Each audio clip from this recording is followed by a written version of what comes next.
এই যাকাত সম্পর্কে কিছু প্রশ্ন এবং উত্তর, কিছু কথা আমি বলবো। আপনারা শিক্ষা নেবেন, এখান থেকে শিখবেন, আমি শিখবো, আপনি শিখবেন, এর উপরে আমল করবেন। এক নাম্বার কথা হলো যাকাত শব্দের অর্থ কি। 2 নাম্বার যাকাত কাকে বলে। 3 নাম্বার যাকাতের গুরুত্ব কি। 4 নাম্বার যাকাতের ফজিলত কি। 5 নাম্বার যাকাত কাদের উপরে ফরজ। 6 নাম্বার যাকাতের খাত কয়টি। 7 নাম্বার যাকাত না দিলে আমাদের ভয়াবহ পরিণতি কি হবে, না দেওয়ার শাস্তি কি। 8 নাম্বার হলো যাকাত দিলে কয়টি লাভ আছে। এই কথাগুলো আমি আজকে আপনাদের সামনে খেদমতে নিয়ে আসছি। এটা অধিক একটি গুরুত্বপূর্ণ ইবাদত। রব্বুল আলামিন আমাদেরকে পবিত্র মাহে রমাদানের প্রথম জুমার মধ্যে আল্লাহ পাক নিয়ে আসছেন। এই জন্য আরো একবার করি আলহামদুলিল্লাহ। আজকের কথাগুলো খুবই গুরুত্বপূর্ণ। আমি এদিক সেদিক কোনো কথা না বলি, মূল আলোচনায় ইনশাআল্লাহ করব কিছুক্ষণ। নবী রাহমাতুল লিল আলামিন বলেন, বুনিয়াল ইসলামু আলা খামসিন। ইসলামের মূল ভিত্তি, মূল স্তম্ভ 5টি জিনিসের উপরে হয়ে থাকে। 5টি জিনিস। 1 নাম্বার হলো শাহাদাতি আল্লাহ ইলাহা ইল্লাল্লাহ ওয়া আন্না মুহাম্মাদার রাসূলুল্লাহ ওয়া ইকামিস সালাতি ওয়া ইতাইজ যাকাত ওয়াল হজ্জি ওয়া সাওমি রমাদান। আল্লাহ রাব্বুল আলামিনের নবী বললেন, ইসলামের মূল বুনিয়াদ ভিত্তি 5টি বিষয়ের উপরে। 1 নাম্বার বিষয় হলো কালিমা, অর্থাৎ আল্লাহ এবং আল্লাহর রাসূলের প্রতি পরিপূর্ণ বিশ্বাস রাখা, সাক্ষ্য দেওয়া। এর নাম হচ্ছে 1 নাম্বার স্তম্ভ। 2 নাম্বার স্তম্ভের নাম হচ্ছে নামাজ। 3 নম্বর স্তম্ভের নামই হচ্ছে যাকাত। কোরআনুল কারীমে আল্লাহ রাব্বুল আলামিন যাকাতের কথা 32 জায়গায় বলেছেন। তার মধ্যে 28 জায়গায় নামাজ এবং যাকাতের কথা একসাথে বলেছেন। তাহলে গুরুত্ব কম না বেশি? এত বেশি গুরুত্বপূর্ণ। আল্লাহ পাক রব্বুল আলামিন 28 জায়গায় যতবার কথা বলেছেন যে নামাজ কায়েম করো, নামাজ প্রচার করো, পারিবারিক থেকে রাষ্ট্রীয় জীবন পর্যন্ত নামাজ কায়েম করে ফেলো। সাথে সাথে আরেকটা বিষয়ের বার্তা দিয়েছেন, ওয়াতুজ যাকাত, তোমরা যাকাত প্রদান করো, যাকাত দিয়ে দাও। শুধু তাই নয়, তাহলে যাকাতের গুরুত্ব আছে না নাই? অনেক গুরুত্বপূর্ণ একটি ইবাদতের নাম হচ্ছে যাকাত। আর এই যাকাত দিতে আমরা গরিমসি করি। যাকাত কি বুঝি না? যাকাতের গুরুত্ব সম্পর্কে যদি আলোচনা করতে যাই, তার পূর্বে বলি নেই যাকাত শব্দের অর্থ কি।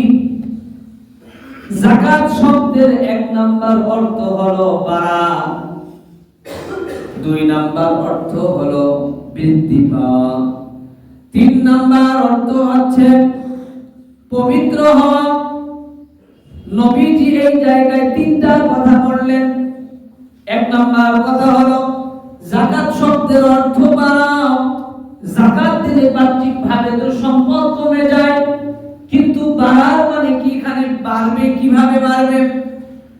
নবীজি সাল্লাল্লাহু আলাইহি ওয়াসাল্লামের হাদিসের ব্যাখ্যায় মুহাদ্দিসিন ইকরামগণ বলেন, এই জায়গায় বাড়ার উদ্দেশ্য দ্বারা হলো আমার আপনার যাকাত যখন আমরা আদায় করে দেব, আমার এবং আপনার যাকাতগুলো গরিব অসহায় মিসকিনদের মধ্যে যখন বিনিবন্টন করে দেব, আমার কারণে একজন মিসকিনের হাতে যদি এই যাকাতের সম্পদটা চলে যায়, জাকাতের সম্পদটা চলে যাওয়ার সাথে সাথে এই মিসকিনের ঘরে আরো 2-4 জন সদস্য থাকে না থাকে না?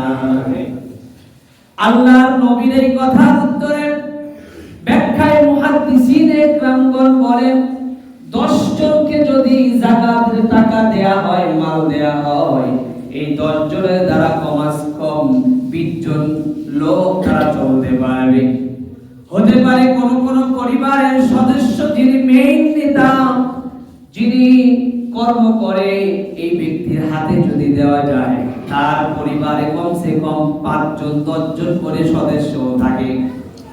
তো আল্লাহর নবীর এই কথার প্রতি উত্তরে মুহাদ্দিসিনে কেরামগণ বলেন এটাও হতে পারে যে যখন বাড়ির কর্তা ধর্তার হাতে আমরা যাকাতটা পৌঁছায়া দেব, তার খরচের কারণে 10 জন তার পরিবারে চলতে পারতেছে, তাহলে পারলো না কমলো? কথা কম বেড়ে গেল। এই জন্য একটা অর্থ হলো বাড়া, 2 নাম্বার অর্থ হচ্ছে বৃদ্ধি পাওয়া।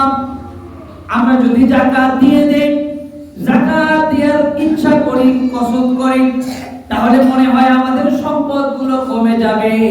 বাহ্যিকভাবে আসলে কমলেও রব্বুল আলামিন আপনার যে সম্পদটুকু আছে এই সম্পদটুকুর উপরে আল্লাহ পাক অধিকতর বরকত দিয়ে দিবেন। এই বরকতের নামই হচ্ছে বৃদ্ধি পাওয়া। এবং যাকাতের দ্বিতীয় নাম্বার অর্থ হলো পবিত্র হওয়া, পবিত্র করা। আল্লাহর নবী সাল্লাল্লাহু আলাইহি ওয়াসাল্লামকে আল্লাহ পাক রব্বুল আলামিন জানায়া দিলেন, ওগো আল্লাহর নবী, আপনি খুদ মিন আমওয়ালিহিম সাদাকাতান তুতাহহিরুহুম ওয়া তুযাক্কিহিম বিহা ওয়া সাল্লি আলাইহিম ইন্না সালাতাকা সাকানুল লাহুম ওয়াল্লাহু সামিউন আলিম। ও নবী, আপনি আপনার উম্মতের মধ্য থেকে যাকাতগুলো উসুল করুন, গ্রহণ করুন। যাকাতগুলো উসুল করলে কি হবে? আল্লাহ পাক রব্বুল আলামিন সূরাতুল বাকারার 261 নম্বর আয়াতে বললেন, খুদ মিন আমওয়ালিহিম সাদাকাতান তুতাহহিরুহুম ওয়া তুযাক্কিহিম বিহা ওয়া সাল্লি আলাইহিম। ওগো নবী, আপনি তাদের পক্ষ থেকে সাদাকা উসুল করুন, তাদের পক্ষ থেকে যাকাত উসুল করুন, উঠায়া নিন। যারা সম্পদশালী তাদের থেকে আপনি যাকাত আদায় করে নিন, যাতে করে তাদের সম্পদগুলো পবিত্র হয়ে যায়। তাহলে যাকাত দিলে সম্পদ পবিত্র হয়ে যায়। এই জন্য যাকাত শব্দের অর্থ 3টি আমরা জানলাম। আর যাকাত শরীয়তের পরিভাষায় যাকাত কাকে বলে? শরীয়তের পরিভাষায় যাকাত বলে নিসাব পরিমাণ সম্পদের মালিক কর্তৃক বছরান্তে, মানে প্রত্যেক বছরে 1 বছর অতিক্রম হওয়ার পরে শরীয়তের পক্ষ থেকে তার মালের উপরে নির্ধারিত অংশ, নির্ধারিত খাতে ব্যয় করার নাম হচ্ছে যাকাত। এখন যাকাতের গুরুত্ব নিয়ে যদি আলোচনা করতে যাই, বলতেছিলাম ইসলামের মূল স্তম্ভ বা ভিত্তি 5টি জিনিসের উপরে। তার মধ্যে 3য় নাম্বার বিষয়ের নাম হচ্ছে যাকাত। আর এই যাকাতের গুরুত্ব নিয়ে যদি আলোচনা করতে যাই, আল্লাহ পাক রব্বুল আলামিন বলেন, কোন বান্দা যদি আমি আল্লাহর নৈকট্য লাভ করতে চায় তাহলে 2টা জিনিসের প্রয়োজন আছে। আল্লাহর নৈকট্য লাভের জন্য 2টা জিনিসের প্রয়োজন। 1 নাম্বার হলো রব্বুল আলামিনের সাথে গভীর সম্পর্ক জোড়া তৈরি করা, গভীর সম্পর্ক তৈরি করা। 2 নাম্বার হচ্ছে বান্দাদের সঙ্গে গভীর সম্পর্ক তৈরি করা। আল্লাহর সাথে গভীর সম্পর্ক হয় নামাজের মাধ্যমে, আর বান্দার সাথে গভীর সম্পর্ক হয় যাকাতের মাধ্যমে। এই জন্যই কোরআনুল কারীমে 32 জায়গায়, কোরআনুল কারীমে 32 জায়গায় নামাজের, যাকাতের কথা আল্লাহ বলেছেন। তার মধ্যে নামাজ এবং যাকাতের কথা 28 জায়গায় বলেছেন, যা আমি পূর্বেই বলে ফেললাম। এটা হচ্ছে যাকাতের গুরুত্ব কত বেশি। তাহলে আমাদের নামাজের বিকল্প আর কিছু নাই। ধনী ব্যক্তিদের জন্য আল্লাহর নৈকট্য লাভের জন্য যাকাতের বিকল্প এবং নামাজের বিকল্প আর কিছু নাই। এজন্য বেশি বেশি যাকাত আমাদেরকে প্রদান করতে হবে। যাকাত দিলে আমাদের লাভ হবে, যাকাত দিলে কখনো আমাদের ক্ষতি হবে না। তাহলে আল্লাহর সাথে সম্পর্ক জোড়ার এবং বান্দার সাথে সম্পর্ক জোড়ার দরকার আছে না নাই? এরপরে সূরাতুল মুজাম্মিলের মধ্যে আল্লাহ পাক 20 নম্বর আয়াতে বললেন, ওয়া আকিমুস সালাতা ওয়া আতুজ যাকাত, তোমরা নামাজ কায়েম করো, যাকাত প্রদান করো। আল্লাহ পাক রব্বুল আলামিন সূরাতুল বাকারার 2 নম্বর আয়াতে বললেন, হুদাল লিল মুত্তাকিন, এই কোরআনটা এমন একটি গ্রন্থ যা মুত্তাকিদের জন্য হেদায়েত স্বরূপ হবে। এখন মুত্তাকিদের 3টা গুণ নিয়ে 3 নম্বর আয়াতে আল্লাহ পাক আলোচনা করছেন। রব্বুল আলামিন বলেন, আল্লাযীনা ইউমিনুনা বিল গায়বি ওয়া ইউকিমুনাস সালাতা ওয়া মিম্মা রাযাকনাহুম ইউনফিকুন। 2 নম্বর আয়াতে বললেন যে মুত্তাকিদের জন্য হেদায়েত। এবার মুত্তাকিদের ব্যাখ্যা টানছেন। পরহেজগার মুত্তাকি কারা? যাদের মধ্যে 3টা জিনিস আছে, 3টি গুণ আছে। 1 নাম্বার গুণ হলো আল্লাযীনা ইউমিনুনা বিল গায়ব। 1 নাম্বার গুণ হলো যারা আল্লাহর প্রতি না দেখে আল্লাহকে বিশ্বাস স্থাপন করেছে যে আল্লাহ ছিলেন, আছেন এবং ভবিষ্যতেও থাকবেন। রাসূলকে দেখেন নাই, রাসূলের প্রতিও সীমাহীন, গায়বের প্রতিও সীমাহীন আমরা যদি বিশ্বাস স্থাপন করতে পারি তাহলেও আমরাও মুমিনের অন্তর্ভুক্ত হয়ে যাব। আল্লাহ পাক রব্বুল আলামিন মুমিনের 1 নাম্বার গুণের কথা বললেন যে যারা অদৃশ্যের প্রতি ঈমান রাখবে ওই সমস্ত ব্যক্তিরাই হলো মুত্তাকি, পরহেজগার। 2 নাম্বার হলো আল্লাযীনা ইউমিনুনা বিল গায়বি ওয়া ইউকিমুনাস সালাত। 1 নাম্বার গুণ অদৃশ্যের প্রতি ঈমান রাখা। 2 নাম্বার মুমিনের 2 নাম্বার গুণ হচ্ছে যে আল্লাহ পাক রব্বুল আলামিন নামাজ ফরজ করেছেন, এই নামাজ কায়েম করা নিজে আমল করব, পরিবার পরিজনদেরকে আমলের তাগিদ দেব। মুমিনের 3 নাম্বার বৈশিষ্ট্য হলো ওয়া মিম্মা রাযাকনাহুম ইউনফিকুন। মুমিনের 3 নাম্বার বৈশিষ্ট্য হলো আল্লাহ পাক রব্বুল আলামিন পার্থিব জীবনে আমাদেরকে দুনিয়ার জিন্দেগিতে যত সম্পদ দান করেছেন সমস্ত সম্পদ থেকে আল্লাহর রাস্তায় ব্যয় করা। যারা ব্যয় করবে এই ব্যয় করাটাই মুমিনের 3 নাম্বার গুণ। তাহলে 1 নাম্বার গুণ হচ্ছে যারা অদৃশ্যের প্রতি ঈমান রেখেছে। 2 নাম্বার গুণ যারা নামাজ কায়েম করেছে। 3 নাম্বার গুণ হচ্ছে আল্লাহর দেয়া সম্পদ থেকে যারা খরচ করেছে, এরাই হচ্ছে প্রকৃতপক্ষে মুমিন। এজন্য বলবো যে মুমিনের সিফাত যদি নিজের মধ্যে গ্রহণ করতে না পারি তাহলে আমার মতো কপাল ফাটা, কপাল পোড়া আর পৃথিবীতে কেউ নাই। আল্লাহ পাক রব্বুল আলামিন বলেন, আল্লাহর রাস্তায় যদি কেউ খরচ করে, রব্বুল আলামিনের পথে যদি কেউ যাকাত দিয়ে দেয়, গরীব মিসকিন ও অসহায়দের প্রতি যদি কেউ যাকাত দিয়ে দেয়, আল্লাহ বললেন সূরাতুল বাকারার 161 নম্বর আয়াতে বললেন, মাতালুল লাযীনা ইউনফিকুনা আমওয়ালাহুম ফি সাবিলিল্লাহ কামাতালি হাববাতিন আমবাতাত সাবআ সানাবিলা ফি কুল্লি সুম্বুলাতিন মিয়াতু হাব্বা ওয়াল্লাহু ইউযাইফু লিমান ইয়াশা ওয়াল্লাহু ওয়াসিউন আলীম। রব্বুল আলামিন বলেন, যারা আমার দেয়া সম্পদ থেকে গরীব মিসকিন অসহায়দের প্রতি যাকাত দেয়, এই যাকাত দেওয়ার কারণে আমি আল্লাহ তাদের সম্পদটার উপমা উদাহরণ এরকম করে দিব। আল্লাহর রাস্তায় যদি 1 টাকা কেউ যাকাত দেয়, 1 টাকা যদি কেউ খরচ করে গরীব মিসকিন অসহায়দের কাছে পৌঁছায়া দেয়, আল্লাহ বলেন তাদের উদাহরণ হলো একটা শস্য দানা বীজের মতো।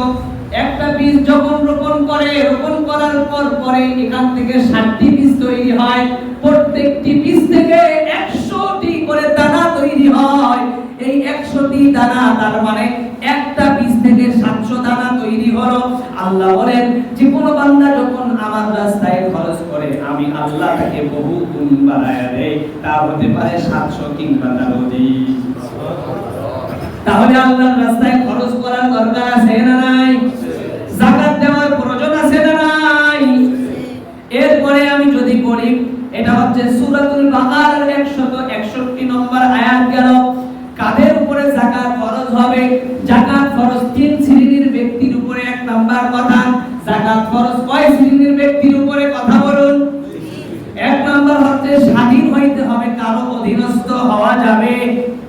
এই জায়গায় যদি কেউ বলে যে আমরা তো সরকারি চাকরি করি, তাহলে আমরা তো সরকারের অধীনস্থ, তার মানে আমাদেরকে দিতে হবে না, এই কথা যদি বলে, তাহলে আপনার মতো ধোঁকাবাজ আর কেউ নাই।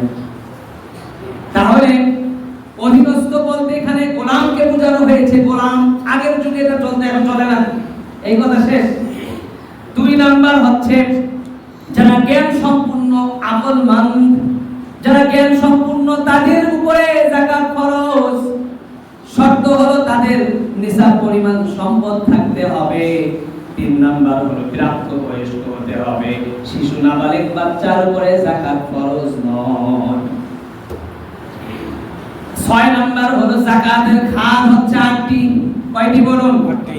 ইন্নামাস সাদাকাতু লিল ফুকারা'i ওয়াল মাসাকিন ওয়াল 'আমিলিনা 'আলাইহা ওয়াল মুআল্লাফাতি কুলুবুহুম ওয়া ফির রিকাবি ওয়াল গালিবিনা ওয়া ফি সাবিলিল্লাহি ওয়া ইবনিস সাবিল। আল্লাহ রাব্বুল আলামিন সূরাতুত তাওবার 60 নম্বর আয়াতে বললেন 8টি খাতে তোমরা যাকাত প্রদান করবে। 1 নাম্বার হচ্ছে যারা ফকির, তাদেরকে তোমরা যাকাত প্রদান করবে। 2 নাম্বার যারা মিসকিন অসহায়, তাদেরকে তোমরা যাকাত প্রদান করবে। 3 নাম্বার হচ্ছে আমিলিন, তথা যারা যাকাতের কাজে নিযুক্ত ব্যক্তি, যেই ব্যক্তিকে দায়িত্ব দেওয়া হয়েছে, এই ব্যক্তিকে তোমরা যাকাত দিবে। 4 নাম্বার মুসলিম হওয়ার পর, হিন্দু থেকে কাফের থেকে মুসলিম হওয়ার পরে যাদের চিত্তাকর্ষণ প্রয়োজন, সম্পদ নাই, থাকার জায়গা নাই, তাদের জন্য। 5 নাম্বার দাস মুক্ত করার জন্য। 6 নাম্বার ঋণগ্রস্ত ব্যক্তিদের ঋণ পরিশোধের জন্য। 7 নাম্বার মুজাহিদদের জন্য, যারা আল্লাহর রাস্তায় জিহাদ করার জন্য যাবে, তাদের জন্য এই সম্পদ খরচ করা যেতে পারে। 8 নাম্বার হচ্ছে মুসাফির, যারা আল্লাহর রাস্তায় বের হয়েছে, তাদের জন্য খরচ করা যেতে পারে। এই 8টি খাতে আমরা যাকাত দেব ইনশাআল্লাহ। যাকাত না দিলে কি শাস্তি হবে বলেই শেষ করে দেব। আল্লাহ পাক রব্বুল আলামিন সূরাতুত তাওবার 34-35 নম্বর আয়াতে বলেন, ওয়াল্লাযীনা ইয়াকনিজুনা আয-যাহাবা ওয়াল ফিদ্দাতা ওয়া লা ইউনফিকুনাহা ফি সাবিলিল্লাহি ফাবাশশিরহুম বিআযাবিন আলীম। যারা স্বর্ণ রূপা টাকা পয়সা পুঞ্জীভূত করে বাড়িতে রেখে দেয়, এই সমস্ত ব্যক্তিদের ব্যাপারে আল্লাহ পাক রব্বুল আলামিন তার নবীকে জানায়া দিলেন, নবী গো, যারা আমার রাস্তায় আমার দেওয়া সম্পদ থেকে খরচ করে না, এই সমস্ত ব্যক্তিদেরকে ফাবাশশিরহুম বিআযাবিন আলীম, আপনি যন্ত্রণাদায়ক শাস্তির কথা শোনায়া দিন, সুসংবাদ দিয়ে দিন। এবং কিয়ামতের দিনে ইয়াউমা ইউকমা আলাইহা ফি নারি জাহান্নাম ফাতুকওয়া বিহা জিবাহুম ওয়া জুনুবুহুম ওয়া যুহুরুহুম হাদা মা কানাসতুম লিআনফুসিকুম ফাযুকু মা কুনতুম তাকনিজুন। এবং কিয়ামতের কঠিন মুসিবতের দিনে এই সম্পদগুলোকে সাপ বানায়া দেয়া হবে, এই সম্পদগুলোকে আগুনে রূপান্তরিত করে দেয়া হবে। বুকের মধ্যে, গালের মধ্যে, কপালের মধ্যে, পিঠের মধ্যে এগুলো দিয়ে দগ্ধ করা হবে, দাগ দেয়া হবে, গরম করে লাগায়া দেওয়া হবে এবং বলা হবে, এই যে দেখো আমি তোমার সম্পদ, এই যে দেখো আমি তোমার স্বর্ণ মুদ্রা, আমি তোমার টাকা পয়সা, এই দেখো আমি আজকে এরকম হয়ে গিয়েছি। হাদিসের মধ্যে আসছে, যে ব্যক্তি যাকাত ফরজ হওয়ার পরেও যাকাত দেয় না, কিয়ামতের কঠিন মুসিবতের দিনে আল্লাহর নবীর হাদিস থেকে প্রমাণ, আল্লাহর নবী বলেন, যে ব্যক্তি যাকাত ফরজ হওয়ার পরেও যাকাত দিবে না, এই ব্যক্তির জন্য কিয়ামতের ময়দানে কঠিন মুসিবতের দিনে এই সম্পদগুলোকে বিশাল বিশাল সাপ বানায়া দেয়া হবে এবং সাপগুলো দংশন করবে আর বলবে আনা মালুকা ও আনা কানজু, আমি তোমার সম্পদ, আমি তোমার স্বর্ণ, আমি তোমার হীরা মুক্তা জওহর, আমি তোমার টাকা পয়সা, এই যে নাও, এখন তুমি সবল সামলাও। এজন্য এটা হচ্ছে কঠিন পরিণতি। আর একটা কথা বলেই শেষ করে দেব, যাকাত দিলে 4টি লাভ হয়। কয়টি বলুন? 4টি লাভ হয়। এক নাম্বার হচ্ছে নিজের মাল পাক হয়ে যায়। 2 নাম্বার হচ্ছে যাকাত দিয়ে ওই মালের বাজার করলে সন্তানগুলোকে আল্লাহ পাক মুত্তাকি বানায়। 3 নাম্বার হচ্ছে যে ব্যক্তি যাকাত দিবে তার বন্দেগীগুলো আল্লাহ অবশ্যই কবুল করবেন।